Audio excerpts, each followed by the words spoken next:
할렐루야. 우리 좌우 앞에 계신 분들과 인사 나누겠습니다. 할렐루야, 축복합니다. 할렐루야, 축복합니다.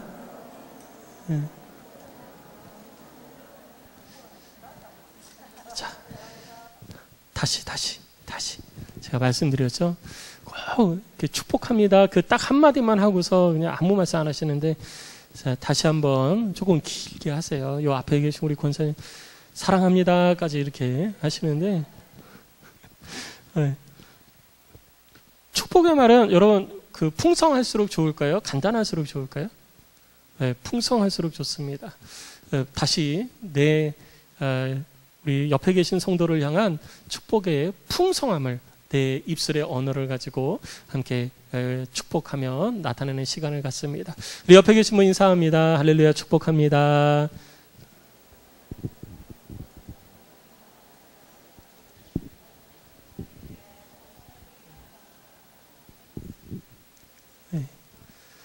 예, 항상 만나시면 그 축복의 인사를 풍성하게 건네시는 그런 우리 안디옥의 모든 성도들이 되시기를 주의 이름으로 축원합니다.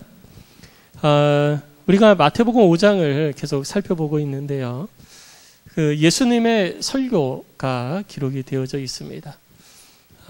마태복음 5장, 6장, 7장 기록되어진 예수님의 설교를 우리가 산상설교 혹은 산상수훈 이렇게 이야기를 통칭을 하고 있습니다. 왜 산상설교냐? 산 위에서 설교를 하셨기 때문에 산상설교예요.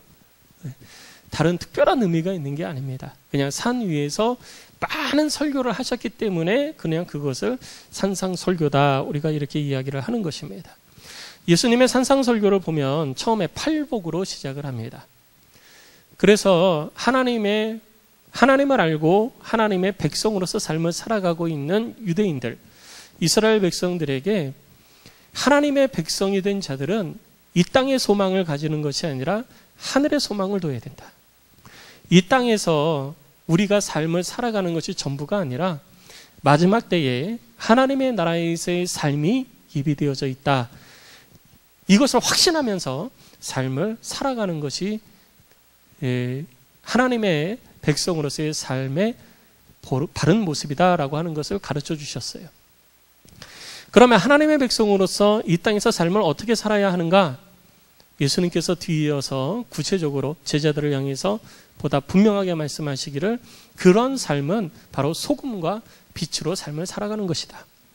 세상에 휩쓸리지 아니하고 세상 가운데에서 하나님의 백성으로서의 모습을 밝히 드러내면서 많은 이들로 하여금 하나님께 영광 돌리게 하는 그런 삶, 그것이 바로 하나님의 백성의 삶. 지금 우리 구원받은 예수의 이름으로 구원받은 그리스도인의 삶이 바로 그런 삶이 돼야 된다라고 말씀을 하셨습니다. 그리고 나서 오늘 우리가 함께 또 살펴볼 부분은 율법에 대해서 예수님께서 하시는 말씀을 우리들이 기억해 보면서 우리들 가운데 이것을 어떻게 적용할 것인가라는 부분에 대해서 가르침을 받고 우리들의 삶에 이루어가는 시간이 되기를 원합니다. 율법 그러면은 우리하고 전혀 상관이 없는 것처럼 그렇게 우리들 가운데 들려질 수도 있습니다. 그런데 이스라엘 백성들에게 있어서 율법은 굉장히 중요한 의미를 가지고 있습니다. 하나님께서 이스라엘 백성들을 애굽에서 모세를 통해서 출애굽시킬 때, 출애굽을 하고 나서 광야에 있을 때 시내산에서 모세를 통해서 하나님께서 하나님의 명령을 주십니다. 하나님의 명령을 주신 것뿐만 아니라 하나님께서 하나님의 백성이 하나님을 섬기는 일에 있어서 어떻게 섬겨야 하는지에 대해서 가르쳐 주셨고요. 그리고 하나님의 백성들은 하나님의 백성들끼리 삶을 살아가면서 어떻게 사회를 이루면서 삶을 살아가야 될 것인가에 대해서도 가르쳐 주셨어요. 그것이 뭐냐면 바로 우리가 잘 알고 있는 것처럼 하나님의 명령과 그리고 규례와 법도인 것입니다. 하나님께서 우리들의 주인이 되시기 때문에 하나님의 절대적 주권을 가지고 우리를 다스리시는 방법 중에 명령이 있습니다. 이것은 절대적인 거예요. 그래서 이 절대적인 명령은 우리가 반드시 지켜야 되는 것입니다. 이것이 명령이에요. 이것이 바로 십계명이죠.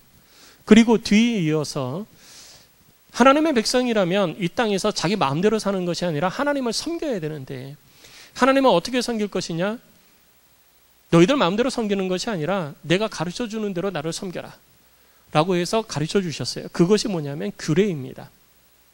하나님을 예배할 때는 이렇게, 하나님을 찬양할 때는 이렇게, 하나님을 높여드릴 때는 이렇게, 의복은 어떻게 해야 되고 제물은 어떻게 해야 되고, 이런 것들을 낱낱이 하나님께서 가르쳐 주셨어요.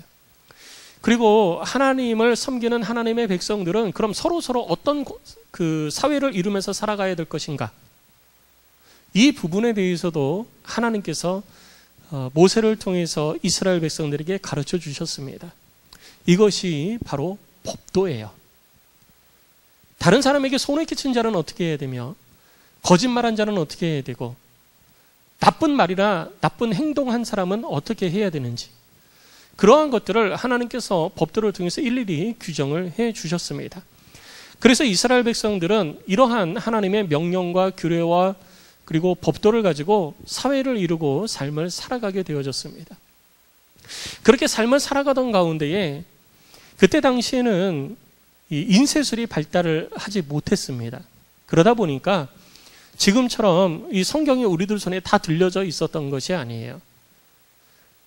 주의 성전에 기록이 되어져 있든지 아니면 하나님의 말씀을 연구하는 사람들이 필사를 통해 가지고 성경을 남겨두었었습니다. 하나님의 이 율법들을 쭉 남겨둔 거예요. 그러다가 전쟁이 일어나서 이스라엘이 망하거나 그러게 되어지면은 이 율법책이 소실이 되기도 했던 것입니다.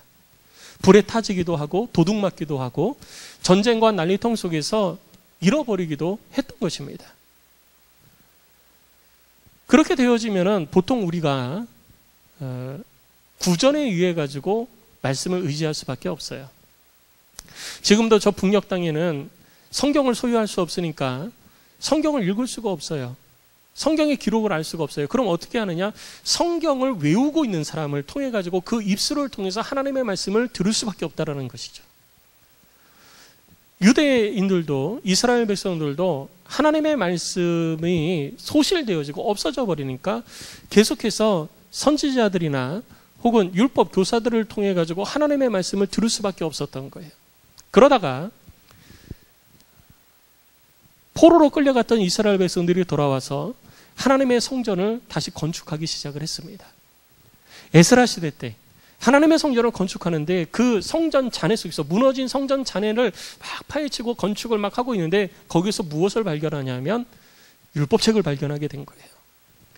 그 율법책을 가지고 와서 온 이스라엘 백성들 뭐 건축하고 있는 거 다 멈추고 한 자리에 모여서 이 율법책을 읽기 시작을 했던 것입니다.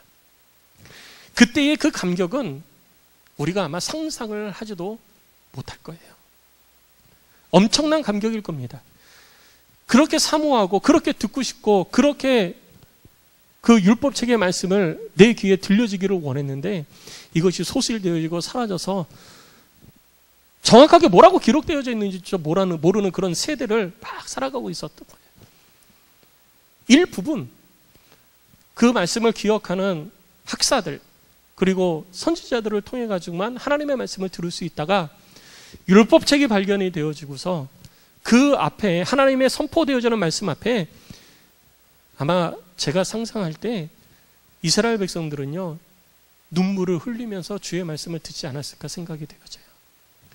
그리고 선포되어지는 하나님의 말씀 앞에 아멘 아멘 하면서 그 말씀에 귀를 기울이지 않았을까 이렇게 생각이 되어집니다. 그런데 이 율법책이 그렇게 되어지면서 그 율법을 따라 삶을 살아가는 모습이 그들 가운데 다시 적용이 되어져야 되는데 이게 쉽지 않았던 거예요.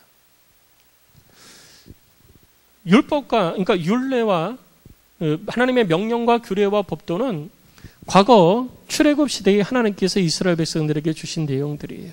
그런데 성막이 성전으로 이제 변화되어지기 시작을 했고 지금은 또 그 제사장과 레위인들이 다 세워지고 또 때로는 없어지기도 했습니다.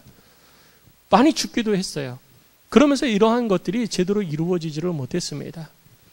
그러니까 이제 막 율법을 삶 가운데에 그 하나님의 명령과 규례와 법들을 삶 가운데 막 적용을 하려고 하니 잘 모르겠는 거예요.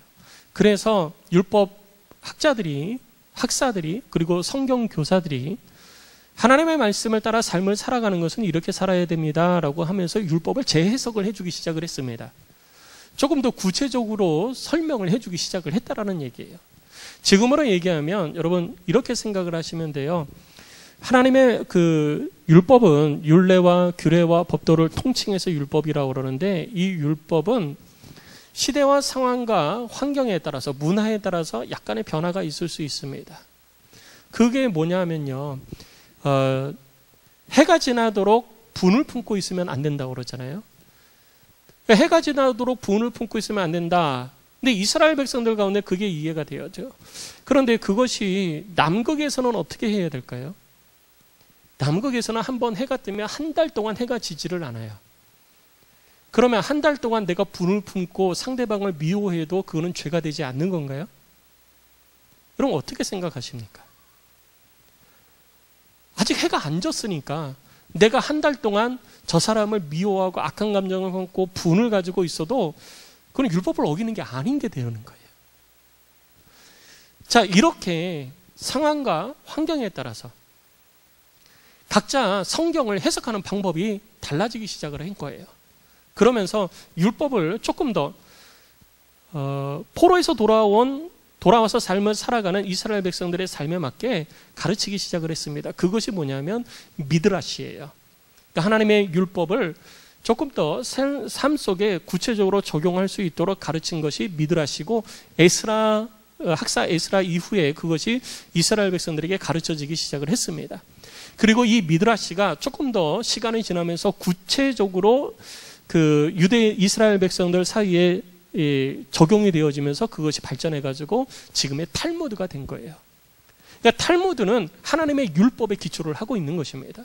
하나님의 율법이 삶 가운데 어떻게 조금 더 구체적으로 적용을 시킬 수 있을까? 그래서 율법 교사들을 통해 가지고 그것을 적용하는 방법들을 구체적으로 상황에 맞게, 환경에 맞게 적용을 하다 보니 그것이 미드라시가 된 것이고 그걸 모아놓은 것이, 그리고 그것을 또 적용을 시대에 따라서도 변화되어지는 것을 적용을 해서 자녀들에게 가르치고 한 것이 바로 지금의 황금률인 탈무드가 되어진 것입니다. 그러니까 이때 당시에 이스라엘 백성들은 그들의 삶 가운데에 율법을 제외하고는 삶을 이야기할 수가 없는 거예요. 하나님의 백성으로서 율법 가운데에서 하나님을 섬기면서 삶을 살아가고 있는 이들이 바로 유대인들이고 그리고 이스라엘 백성들이었습니다. 그런데 이렇게 율법을 재해석하고 적용을 하다 보니까 율법을 이스라엘 백성들 가운데 주신 하나님의 뜻과 목적에서 벗어나 버린 거예요. 하나님께서 그것을 주신 이유는 하나님을 더 사랑하고 하나님을 더 잘 섬기면서 하나님의 백성답게 삶을 살아가게 하기 위하여서 율법을 주신 건데, 율법을 지키는 데에만 집중을 하다 보니 하나님의 뜻에서 멀어져서 오히려 율법이 삶 가운데에 혼란스러운 규칙 덩어리들로 변화가 되어져 버린 거예요. 그래서 본래의 목적에서 많이 벗어나게 되어진 것을 보시고 예수님께서는 지금부터 하는 말이 율법이나 선지자를 폐하는 말이 아니다라고 설명을 해주시는 것입니다. 내가 지금부터 하는 말은 율법이나 선지자의 말을 무시하는 것이 아니다. 왜냐하면 율법은요, 바리새인들을 통해 가지고 이스라엘 백성들한테 계속 가르쳐지고 있고, 그리고 그것을 지키라고 권면을 하고 있었던 거예요. 그리고 바리새인들도 그거를 지켰습니다. 그리고 선지자들의 말에 대해서 이야기를 하고 있는데, 이 선지자의 말은 사두개인들은 그때 당시에 유대 사회 속에서 지도자들이 바리새인과 사두개인들이 있는데, 사두기파 사람들, 이 사두개인들은 오직 모세 오경만 성경으로 인정을 했어요. 유일한 선지자는 모세 한 사람만 있다라고 이야기한 겁니다. 그러니까 예수님께서 하시는 말씀은 바리새인들이나 사두개인들의 이야기하는 그 하나님의 율법에 대해 가지고 혹은 선지자의 말에 대해서 내가 무시하거나 그것을 없애버리거나 그래서 하는 이야기가 아니라 완전하게 하기 위하여서 지금 말하고 있는 것이고 이 땅에 왔다라고 말씀해주고 있는 것입니다. 율법을 완전하게 한다는 것은 새롭게 하는 것이 아닙니다. 본래의 예정된 목적이나 의도에 따라서 더 완성에 가깝게 완성에 이르도록 하는 것이 완전하게 하는 것입니다. 예수님께서는 그것을 위해서 이 땅에 오셨다는 거예요. 율법에 보면 창세기 3장 15절, 우리가 원시복음이라고 이야기하는 그 창세기 3장 15절은 여자의 후손이 뱀의 머리를 상하게 할 것이라는 말씀이 기록이 되어져 있습니다. 이 말을 이루기 위해서 예수님께서 이 땅에 오셨다라는 거예요. 이렇게 하나님께서 정해놓으신 그 뜻을 예수님께서는 온전하게 하고 완전하게 하고 완성시키기 위해서 이 땅에 온 것이지, 선지자들이나 혹은 율법을 무시하려고 이 땅에 온 것이 아니다라고 하는 것을 밝히 밝혀주십니다. 그것을 먼저 말씀해 주시는 거예요.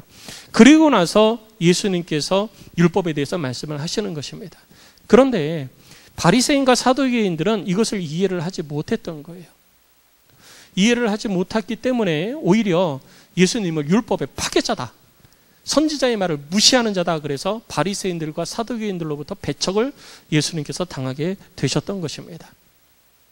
중요한 것은 예수님께서는 하나님의 말씀을 무시하는 것이 아니라 완전하게 하시려고 이 땅에 오셔서 우리들에게 말씀하시고 가르치셨다라는 거예요. 그러면 예수님께서 이 땅에 오셔서 하신 것 중에 가장 핵심되어지는 사역이 무엇이냐? 여러분 18절에 기록이 되어져 있습니다. 우리 18절을 같이 한번 읽어보겠습니다. 시작. 진실로 너희에게 이르노니 천지가 없어지기 전에는 율법의 1.1획도 결코 없어지지 아니하고 다 이루리라. 진실로라고 시작하고 있는데, 진실로라는 말은 지금부터 하는 얘기를 귀담아 들어라라는 얘기예요. 지금부터 하는 얘기가 중요한 것이니까 절대 졸지도 말고 눈도 깜빡이지 말고 집중해서 잘 들어라 라고 하시는 말씀입니다.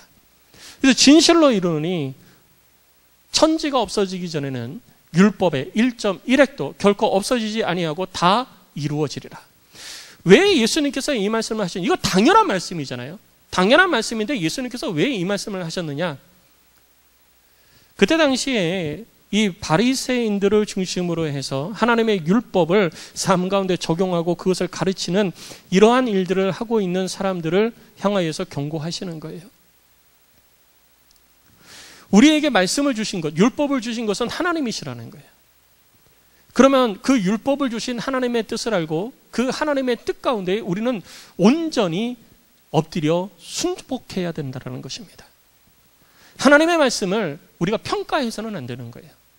하나님의 말씀에 대해 가지고 우리가 가치 기준을 세워도 안 되는 것입니다. 하나님 말씀 그 자체가 가치라는 거예요. 왜? 그것이 하나님으로부터 나온 것이기 때문에. 하나님께서 모세를 통해서 주셨든지 선지자의 입술을 통해서 주셨든지 그 모든 것들이 하나님의 말씀인 겁니다. 하나님의 말씀이기 때문에 어느 것 하나 1.1획도 없어지지 아니하고 반드시 이룰 것이다. 그 말은 왜 너희들은 하나님의 말씀에 대해서 이러쿵저러쿵 평가하고 가치 기준을 새롭게 매기냐는 거예요. 여러분, 이때 당시에 있었던 일들은 뭐냐면요, 그 유대인들에게 하나님의 말씀을 다시 가르칠 때 어떻게 가르쳤냐면요, 더 큰 계명과 더 작은 계명으로 구분을 하기 시작을 했어요. 어떤 것이 더 중요하고 어떤 것이 더 덜 중요하다. 큰 계명과 작은 계명을 이야기를 하면서 그들 가운데에 그 율법을 지키는 순서를 매겨놓은 거예요. 율법을 지키는 이 가치 기준을 설정을 해놓은 겁니다. 그래서 더 높은 것은 반드시 지켜야 되고 덜 높은 것, 중요하지 않다고 생각되어지는 것은 안 지켜도 된다. 혹은 무시해도 된다. 그거보다 다른 것을 더 지켜야 된다. 이런 식으로 자기들이 평가를 한 겁니다. 이것이 문제인 거예요. 하나님의 말씀은 하나님의 말씀 그대로 받아야지, 왜 말씀을 받으면서 그 말씀을 가지고 내 생각을 집어넣어서 그 말씀의 가치 기준을 내가 설정을 하냐는 거예요.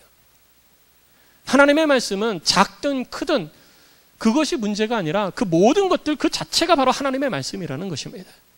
하나님이 주신 그 말씀은 하나님께서 반드시 이루는 거예요. 그것이 아무리 우리가 생각하기에 작은 것이라 할지라도, 무시할 만한 것이라 할지라도 하나님은 결코 그것을 무시하는 분이 아니라는 거죠.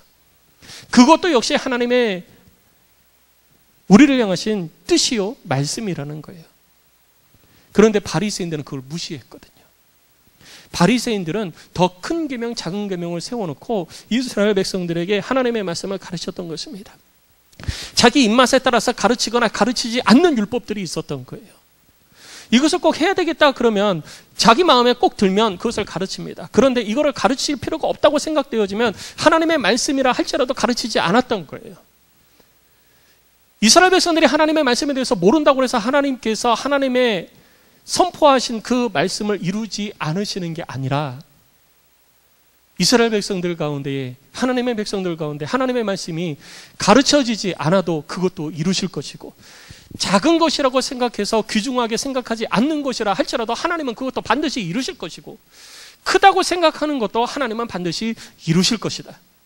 그런데 왜 너희가 하나님의 선포하는 그 말씀에 대해 가지고 이것은 맞다, 이것은 작다, 이것은 크다 그렇게 너희들 스스로 평가하고 있느냐?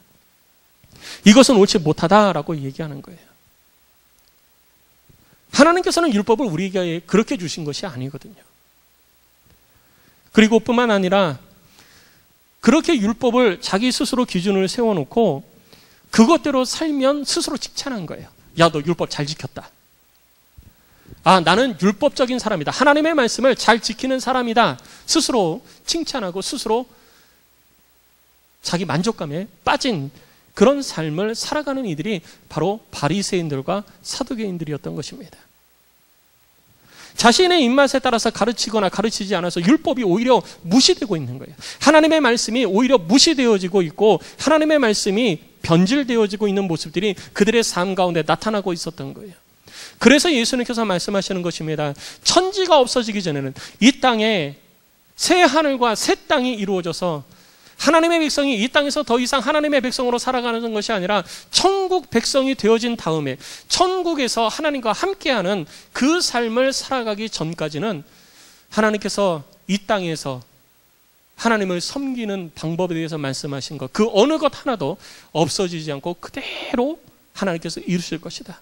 그러니 너희들의 입맛에 따라서 하나님의 말씀을 판단하지 마라. 하나님의 말씀 앞에 하나님의 주권과 하나님의 권위를 인정한다면 그 말씀 앞에 겸손히 행하고 그 말씀 앞에 아멘만 있어야 한다라는 것을 가르치는 것입니다.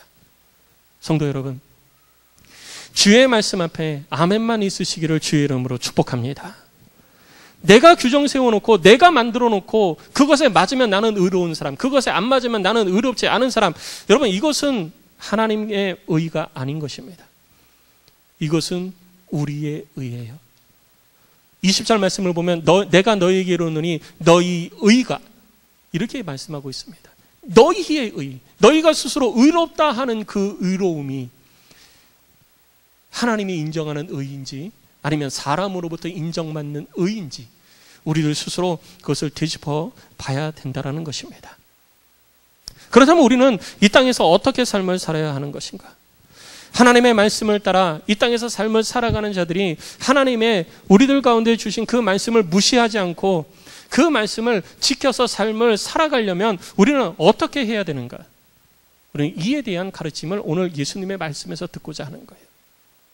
하나님의 말씀은 반드시 이루어질 것이다. 1.1핵도 없어지지 않고 반드시 이루어질 것이다 라고 말씀하신 이 말씀. 그래서 19절 말씀에 예수님께서는 이렇게 말씀하실 거예요. 그러므로 하나님의 말씀은 작은 것, 너희들이 무시하는 그 말씀, 그것조차 하나님은 이루실 것이다. 그러니까 너희는 어떻게 해야 되느냐? 누구든지 이 계명 중에 지극히 작은 것 하나라도 버리고 또 그같이 사람을 가르치는 자는 천국에서 지극히 작다 일컬음을 받을 것이다 라고 말씀하고 있는 것입니다. 너희가 그렇게 무시하고 하나님의 말씀에 대해서 너희들 스스로 판단하고 그러면 하나님도 너희를 판단하실 것이라는 거예요. 너희를 그렇게 판단하실 것이라는 거예요. 하나님의 말씀을 우리들 가운데 적용하고 삶을 살아가는 하나님의 백성의 삶의 모습에 하나님께서 우리에게 요구하시는 것은요, 첫 번째는 하나님의 말씀의 권위를 인정하라는 거예요. 하나님의 절대적 권위를 인정하라는 것입니다. 이 말씀이 우리들 가운데 주어진 이 말씀이 하나님의 말씀이다라고 하는 것이 우리들의 신앙의 기초가 되어야 된다는 것입니다. 어느 날 하늘에서 뚝 떨어진 말씀이 아니에요. 하나님께서 직접 말씀하시고 혹은 하나님께서 기름 부어 택하신 자를 통해서 하나님의 말씀을 우리 가운데 들려주신 것입니다. 그리고 그것이 정리되어져서 지금 우리에게 성경 66권으로 우리 손에 들려지게 된 것입니다. 이 성경이 사람의 말이 아니라 하나님의 말씀이라는 그 절대적 권위를 우리는 인정해야 되는 것입니다. 성도 여러분, 이 하나님의 말씀 앞에 오직 순종만 있으시기를 주의 이름으로 축복합니다. 이 말씀을 우리에게 주신 그 하나님의 절대적 권위를 우리가 인정해야지 돼요. 그의 왕 되심, 우리들의 삶을 다스리시는 절대 주권자 되심을 우리들이 인정하는 삶을 살아야 되는 것입니다. 그래서 우리는 취사 선택을 할 수가 없는 거예요. 아니, 절대 주권자 되시는 하나님께서 말씀을 하셨는데 그 말씀 가운데 우리가 왜 취사 선택을 합니까? 그리고 우리에게 취사 선택할 수 있는 권한이 부여되어졌나요? 우리가 하나님과 같은 권위를 가지고 있습니까? 그런 권위 없습니다. 우리는 피조물일 뿐이에요. 그런데 우리가 우리 마음대로 하나님의 말씀을 난도질을 하고 거기에 내 생각 집어넣고 내 마음에 맞으면 아멘이요, 내 마음에 맞지 않으면 아멘이 아니라고 생각을 하고 또 내가 생각한 기준대로 하나님의 말씀을 따라 삶을 살 때 내 마음의 그 뜻을 따라 잘 살았다고 생각하면 나는 의인이라 생각하고 그렇지 못하면 나는 죄인이라 생각하는 그런 모습은 결코 하나님을 기쁘시게도 못하고 하나님의 백성으로서의 온전한 삶을 살아갈 수 없다라는 것을 우리는 기억해야 되는 것입니다. 하나님의 말씀에 대한 절대 주권을, 하나님의 절대 주권과 하나님의 절대 권위를 인정하는 우리 안디옥의 모든 성도들이 되시기를 주의 이름으로 축복합니다. 그래야 우리가 그 앞에서 겸손히 행할 수 있는 거예요. 그리고 두 번째는 하나님의 말씀을 잘 배워서 순종해야 되는 것입니다. 하나님의 말씀을 잘 배워서 순종해야 되는데 순종을 안 해요. 내가 원하는 것만 순종합니다. 여러분 19절 말씀을 한번 보세요. 예수님께서 말씀하실 때 누구든지 이 계명 중에 지극히 작은 것 하나라도 버리고 또 그같이 사람을 가르치는 자는 천국에서 지극히 작다 일컬음을 받을 것이요 누구든지 이를 행하며 가르치는 자는 천국에서 크다 일컬음을 받으리라. 하나님 앞에 인정받는 삶의 모습이 무엇이죠? 그대로 행하며 가르치는 거예요. 앞에 그렇지 못한 자, 곧 바리새인들의 모습에 대해서 언급을 하실 때는 예수님께서 뭐라고만 하셨어요? 그같이 사람을 가르치는 자. 취사 선택을 해가지고 가르치는 자는 하나님 앞에 인정 못 받는다라는 거예요. 그런데 그것이 아니라 이를 행하면서 가르치는 자. 하나님의 말씀에 절대 주권을 인정을 하니까 그것을 행하는 거예요. 여러분, 우리의 자녀들이 혹은 우리가 어렸을 때 부모님의 권위를 인정하면은 그 말씀 앞에 우리가 순종합니다. 선생님의 권위를 인정하면 그 말씀 앞에 순종하는 거예요. 그런데 선생님의 권위를 인정 안 하면 선생님 말이 무시되어지고 내 삶 가운데 그것을 그대로 살 이유가 없는 거예요. 나는 그렇게 살고 싶지 않은 거예요. 왜? 그 권위를 인정하지 못하기 때문에. 부모의 권위를 인정하지 않으니까 그 부모의 말이 무시되어지는 거예요. 내가 무시하고 내가 원하는 대로 삶을 살아가는 것입니다. 하나님의 권위를 무시하니까 내가 취사 선택해서 가르치는 거고 하나님의 권위를 인정하니까 다 가르치는 거예요. 그리고 하나님의 권위를 인정하는 사람은요, 하나님의 말씀을 잘 배워서 그대로 순종하는 것입니다. 하나님의 권위를 인정해서 잘 배운다는 것은요, 순종으로 나타나는 거예요. 내가 잘 배웠다는 것은 어떻게 할 수 있느냐? 내 삶의 순종의 모습을 통해서 할 수 있는 거예요. 내 삶에 하나님의 말씀을 따라 삶을 살아가는 순종의 모습이 있다? 그럼 나는 잘 배운 거예요. 그런데 내 삶에 순종의 모습이 없다? 그럼 정말 내가 잘 배웠는지 나 스스로 생각을 해봐야 돼요. 내가 하나님의 말씀을 잘 배웠는지, 내가 잘 배우고 있는지 우리들이 스스로 고민을 해봐야 되는 것입니다.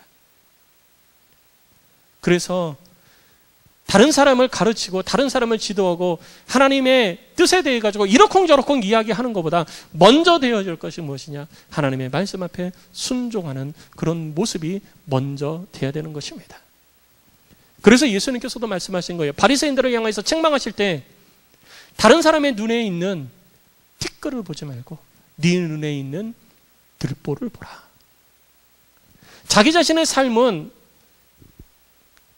내가 원하는 대로 끼워 맞추는 겁니다. 내가 원하는 대로 끼워 맞추고 그렇게 못 사는 사람들을 향해서 오히려 책망하고 오히려 저주하고 오히려 정죄하는 일들이 하나님의 백성이라는 사람들의 삶의 모습에 나타나고 있었기 때문에 예수님께서 책망하신 거예요. 그래서 우리는 하나님의 말씀 앞에 그것을 내가 취사 선택해서 순종하는 게 아니라 그 권위를 인정해서 잘 배워서 순종하는 모습이 우리들의 삶 가운데 나타나야 되는 것입니다.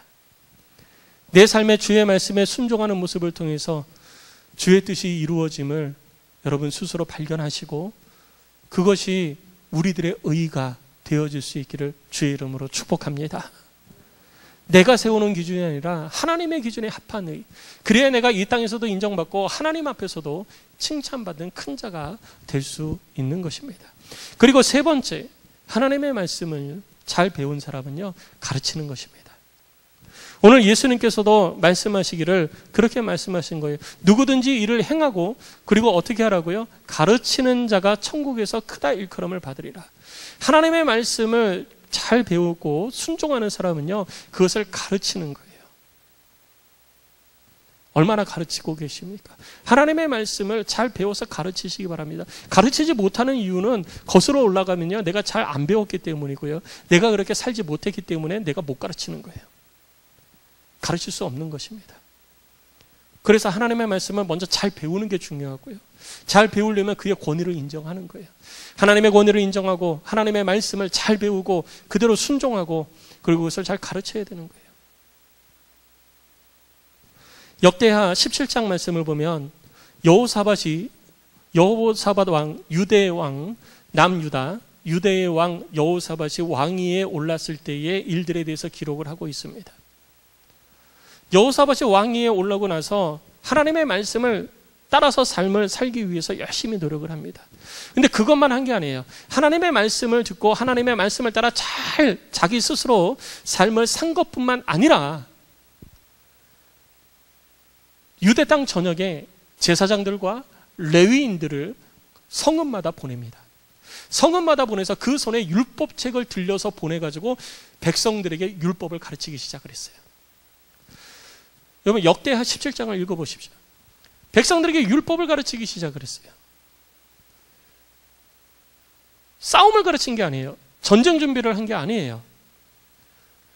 유대 땅이 얼마나 조그맣니까? 남북 이스라엘도 합쳐도 작은데 남북으로 갈라지고 유대 땅은 이제 조금 되어진 거예요.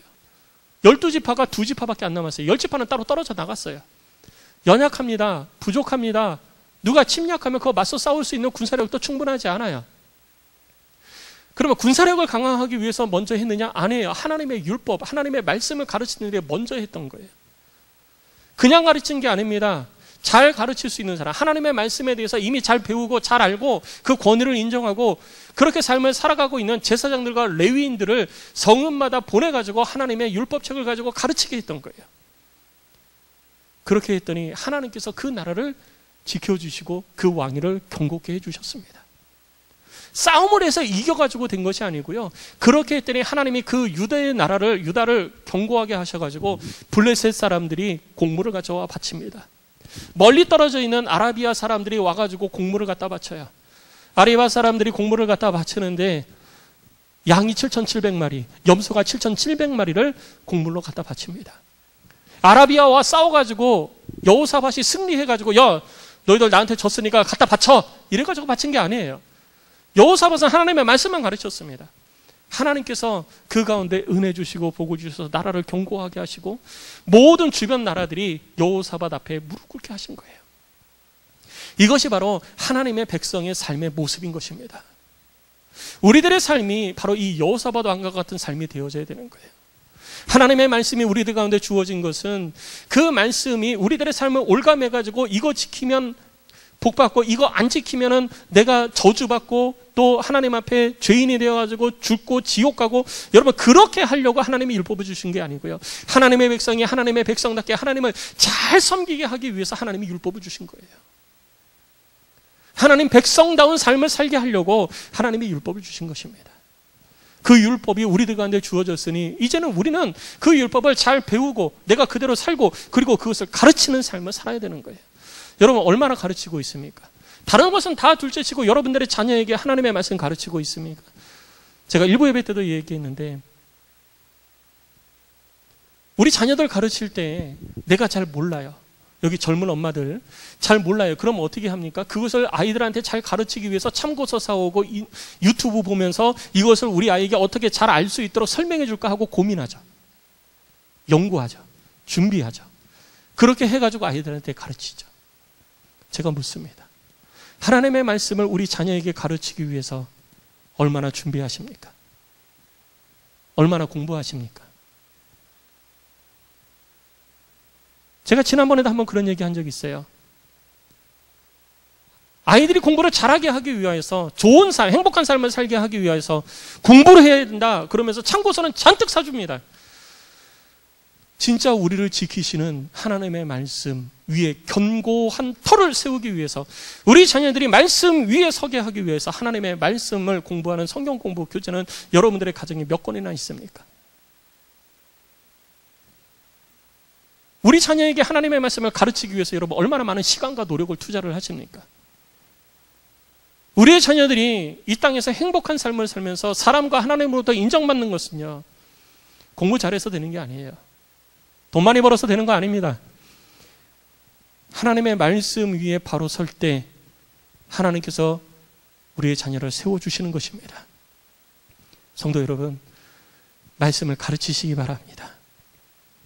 그것이 우리를 하나님의 능력으로 견고한 삶을 살게 하는 방법이라는 것을 우리는 결코 잊지 말아야 되는 것입니다.